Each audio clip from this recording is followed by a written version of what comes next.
friends, it's Valerie. Welcome back to my channel and welcome back to this week's What's for Dinner. If you are new here, welcome. I would love if you would hit that subscribe button and join my YouTube family. I put out other What's for Dinner videos and I put them out every Sunday, and I also do grocery hauls. So if you like that kind of content, don't forget to subscribe.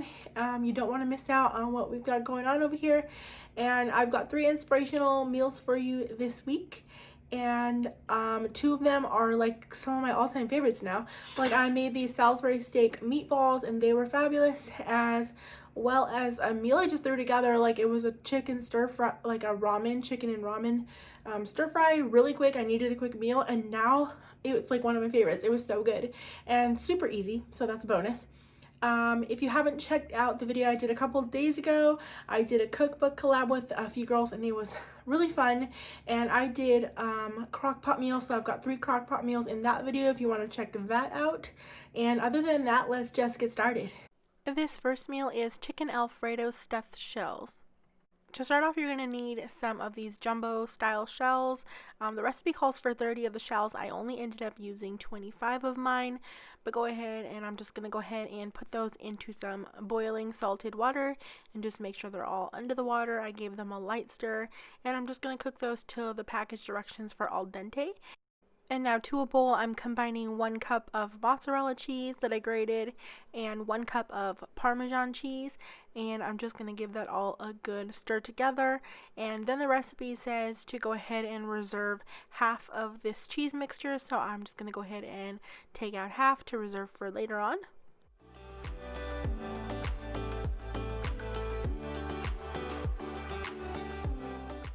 And next, the recipe calls for 1.5 cups of ricotta cheese. I'm actually going to be subbing that out for some cottage cheese just because I had to use this up out from my fridge, and so I'm just measuring that out for 1.5 cups. My container actually ended up being exactly pretty much 1.5 cups, so I just added what was left of the container there. And then you're going to go ahead and add in 1 egg. And you're also going to go ahead and add in your salt and pepper. So the recipe calls, or it says, to add in half of your salt and pepper, and they literally only meant the salt and not the pepper, but I didn't realize, so I just did half the salt and half the pepper and reserved the rest for later on.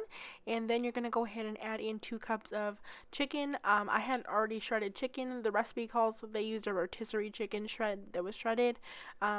Mine's not a rotisserie chicken, but it's just shredded, two chicken breasts that I had cooked and had shredded. And then you're just going to go ahead and mix that all together until it's combined. Now I'm taking a 9x13 baking dish, sprayed with a little bit of cooking oil.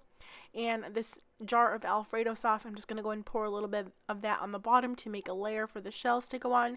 At this point, you can use any jar sauce that you like. You can even make homemade if that's what you prefer. And now I'm taking those shells and I'm just going to go ahead and stuff them with the mixture. I believe it said to do about a tablespoon. I didn't really measure. I just kind of filled them to what looked right for me. Like, I didn't want half empty shells, and of course I didn't want them like spilling over either. So just do whatever works best for you, but I will tell you that with the amount that I did put in mine, I only ended up using 25 shells, which actually seemed to fit in my 9x13 pretty well. I already had to like kind of press them and push them over so that I could get them all in there together. So yeah, just go ahead and repeat that process. On camera here, I'm just going to show you a few of these, and then I'm going to speed up the process. I'm pretty sure you don't want to see me stuff every single shell.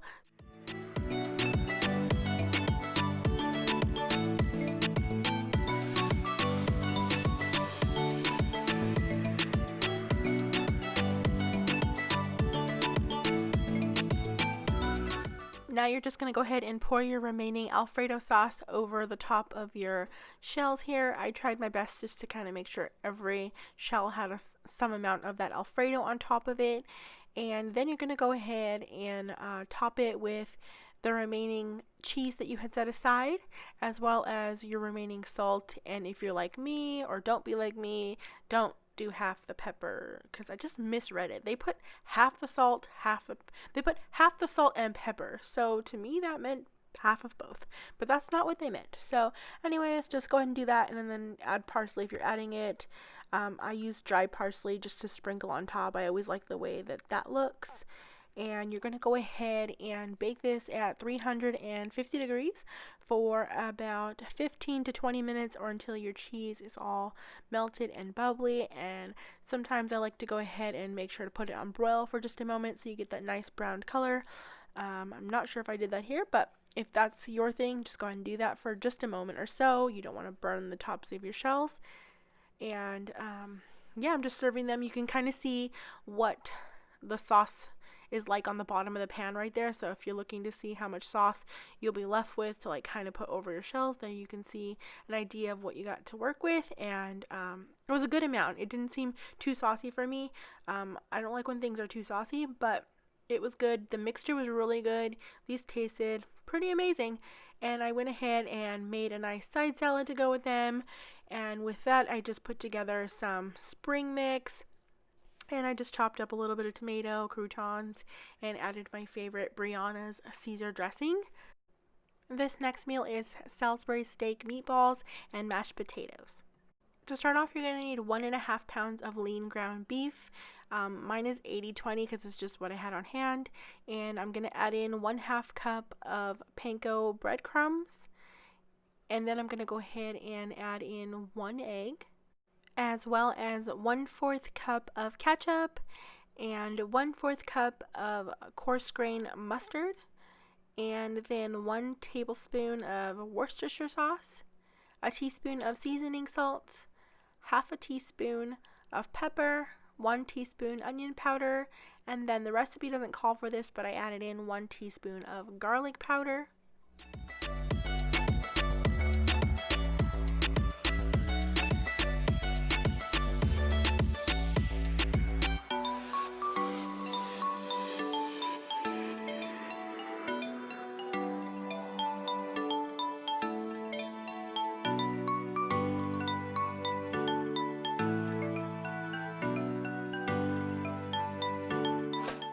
Next, I'm just going to be mixing all those meatball ingredients together, and it does recommend to use your hands, and I know some people don't like that, and you can use gloves if need be, but it is the best way is to use your hands. Gloves is fine, and that's what I'm doing here. So yeah, just go ahead and make sure you mix that all very well, get everything very incorporated together, and then we're going to be shaping our meatballs into some 1-inch sized meatballs. It says you should get about 40, and I did. I probably ended up with about 42 of them. And I'm just going to show you like a few of them, like how I did it, rolling them between my hands, kind of like in a little bit slower. And then I'm going to speed that up again because, again, I'm sure you don't want to see me make 42 meatballs in regular time. But yeah, just go ahead and do your best at that. I did have some issues with a couple of mine falling apart in the pan, and I did read comments on the original recipe where people stated they had that issue, and I could see that maybe it could have been because of it was in my first batch, because I had to split my batches up. So it was in my first batch that maybe my oil wasn't quite hot enough, or maybe it's the fat content in my beef being 80-20. Maybe you want like a 90-10. Anyways, so I'm showing you here that I'm going to go ahead and put those in my large skillet with some cooking oil, and this is over medium-high heat, and you're going to cook them about 2 minutes each side, and you'll see me there trying to turn them with my tongs. And this is my second batch, by the way. I actually didn't hit record during the first batch. I didn't even notice that, but then you'll see me catch on and kind of flick them with the tongs there.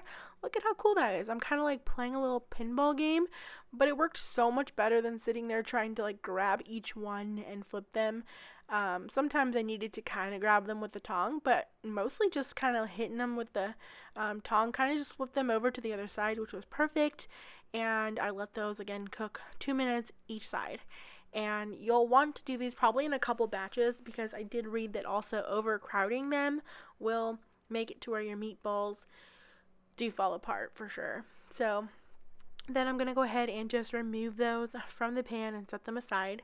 Also, I want to make a quick note that you probably could bake these as well.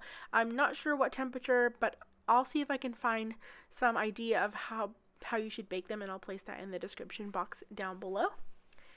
Anyways, so now I'm going to get started on the stuff for the mashed potatoes, and for that it says you'll need 5 large potatoes.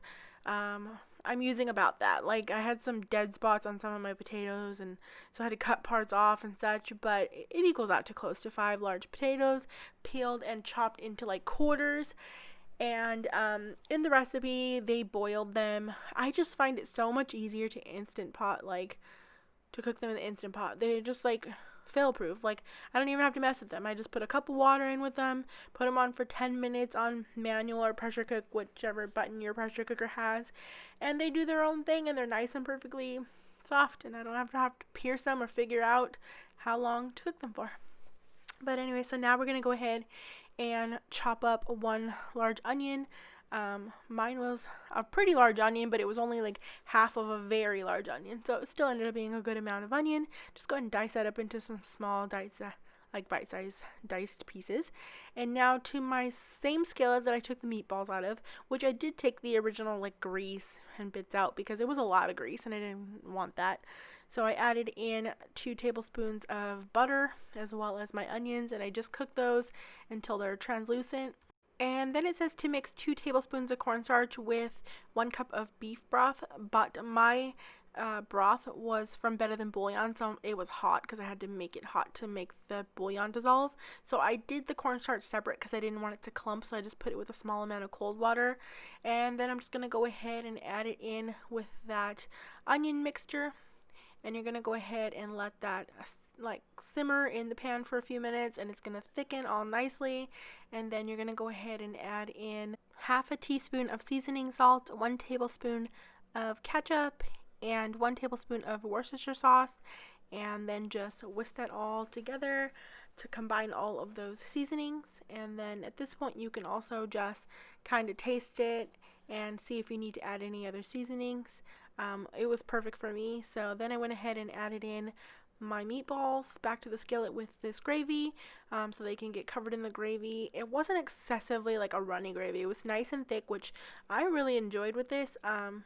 Yeah, it had great flavor, and even though it wasn't like a gravy that you could really spoon, it was very good. And I just let those meatballs come back to get nice and warm. And now back to the potatoes. I'm going to go ahead and add in 4 tablespoons of butter, a 1/4 cup, it says, of skim milk. I actually used heavy cream, and then it calls for a 1/4 cup of cream cheese. That's about an ounce of cream cheese. And then it says salt to taste and white pepper, a half a teaspoon of white pepper. I added in the white pepper, but not the salt yet. And then I mashed them all up, and then I tasted it. It needed the salt. It needed more butter for me, add more cream, so you see me add that in there. I went ahead and made some air fried green beans on the side. I can go ahead and leave a little link for you to see how I've made those before.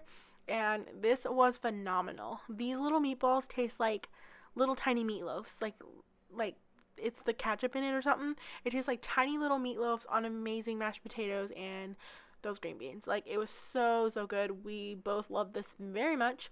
Definitely going to be making that again, so I hope you like that one. This last meal is going to be an easy ramen stir fry.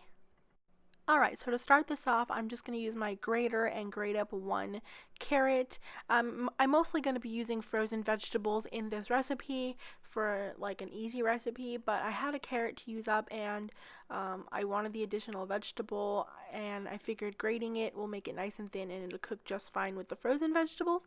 And then I'm taking up some chicken. It's about 1 pound's worth, and I'm cutting that into some tiny bite-sized pieces.